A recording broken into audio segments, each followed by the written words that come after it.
जाए। आओ तुम्हें बताऊं मुस्तफा के गुलाम कैसे होते हैं, आका की इज्जत के नाफूस के मुहाफिज कैसे होते हैं। आओ अंग्रेजों का दौरे खिलाफत है, अंग्रेज के दौरे हुकूमत में इसी भारत की सरजमीन पर एक अंग्रेज दिल्ली की जामा मस्जिद के दरवाजे पर टहलने के लिए जाता है। जामा मस्जिद को देखने के लिए गया, दरवाजे पर जैसी पहुंचा है वहां पर एक मोहम्मद अरबी का कलमा पढ़ने वाला एक भिखारी भीख मांगने के लिए बैठा है। चेहरे पर दाढ़ी है, बाज़ाहिर तो फकीर लग रहा है, लेकिन वो मुस्तफा जाने रहमत के दर का असीर था। बैठा था भिखारी बन करके। अंग्रेज जैसे सामने आया, उसने हाथ फैलाया भीख के लिए। अंग्रेज ने पर्स निकाला, निकाल करके कुछ सिक्के उसको दिए। उसके बाद पर्स को जेब में रखना चाहा, लेकिन पर्स फिसल के नीचे गिर गया और वो अंग्रेज आगे चला गया। उसने देखा पर्स पड़ा है किसी का। उस मुसलमान गरीब ने पर्स उठाया, उठाने के बाद अपने फट्टे के नीचे रख लिया। मेरी गौर से इस बात को सुन लेना प्यारे, इस बात को दिल पर लग के ले जाना और सोचना हम में और आका के गुलामों में कितना फर्क हो चुका है। उसने उस पर्स को अपने फट्टे के नीचे रखा और रख करके बैठ गया।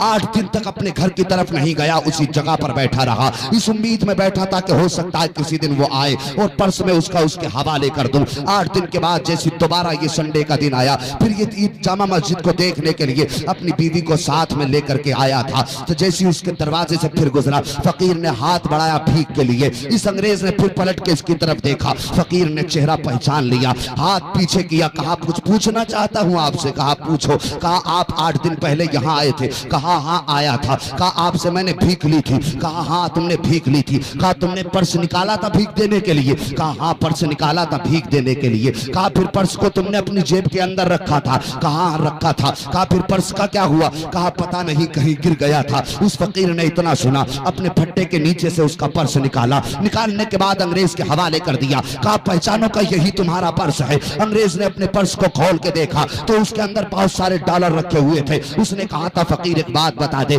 जितने पैसे मेरे पर्स में थे उतने ही रखे हुए हैं। अगर तू चाहता तो इस पर्स के पैसे से अपनी बिल्डिंग बना सकता था, अगर चाहता तो बच्चों की अच्छी परवरिश कर सकता था, अगर चाहता तो तू भीख मांगना छोड़ सकता था। लेकिन बात समझ में नहीं आई, आखिर तूने मेरे पर्स के पैसे किस लिए नहीं निकाले। तो फकीर का जवाब सुनो, दिल की दुनिया बदल जाएगी। फकीर ने कहा था तू क्या जाने ये क्या मामला है। कहा मुझे भी बता किस लिए नहीं निकाले, क्या तेरा दिल पर्स पे नहीं आया। उसने कहा हाँ आया था, लेकिन तेरे पर्स पे आने से पहले मेरा दिल गुंबद खजरा पे चला गया। सुभान अल्लाह बहुत। बात समझ में आ रही है आपके? आपको दिक्कत तो नहीं हो रही?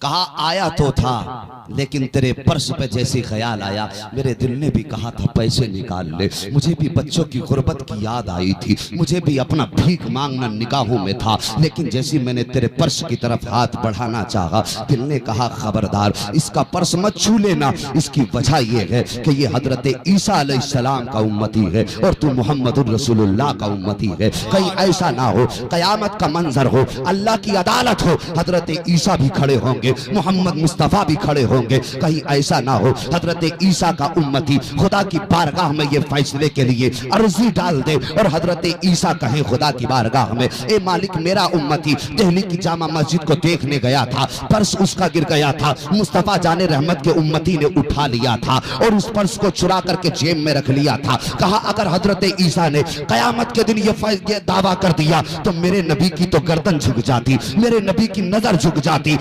तू क्या जाने मैं गरीब जरूर हूँ, मुस्तफा का गद्दार नहीं हूँ। हम फाका बर्दाश्त कर सकते हैं लेकिन आका की नजरों को झुकने नहीं दे सकते हैं। ये फकीर का जुमला था। फकीर ने कहा था जरा इतना तो बता दे, अरे तू इतना प्यारा है तो मदीने वाला कितना प्यारा। क्या बात है, सुभान अल्लाह सुभान। तू इतना प्यारा है तो तेरा मदीने वाला कितना प्यारा होगा। कहा जल्दी कर हाथ बढ़ा दे और इस्लाम का कलमा पढ़ा दे, मुझे भी उस मदीने वाले के दामन में वाबस्ता कर दे। इस फकीर ने हाथ बढ़ाया, कलमा पढ़ाया। बीवी ने देखा, कहा जब तुम मोहम्मद के हो गए तो मैं भी मोहम्मद की होना चाहती हूँ। कहा मुझे भी कलमा पढ़ाओ। बीवी ने भी कलमा पढ़ा, दोनों कलमा पढ़ के जाने लगे। चंद ही कदम आगे बढ़े थे तब पलट के कहने लगा यार एक बात तो बता दे, क्या मदीने वाले का जलवा दिखा सकता है?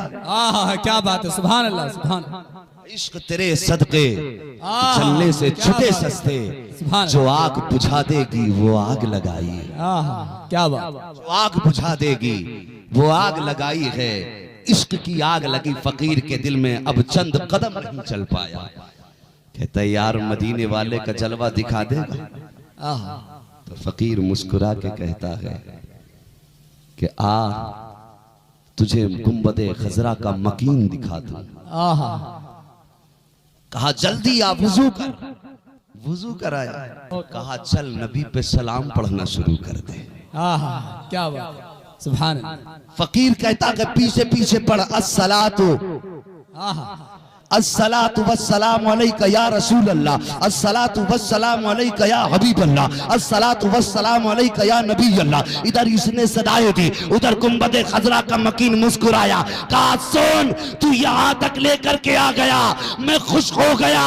तो फकीर ने कहा था आका यहाँ तक लाना मेरा काम है, अब जलवा दिखाना तेरा। क्या बात, आंखें बंद करके जरा खोल तो गुंबदे खजरा का मकीन आ गया। आहा क्या बात है, सुभान उस अल्लाह। फकीर ने आंखें खुलवाई अंग्रेज की, आंखें खोली, कहने लगा बता मेरे नबी कैसे लगे। तो अगर आला हजरत के दौर का होता तो कह देता नबी की बात पूछते हो, लम याति नजीरो कफी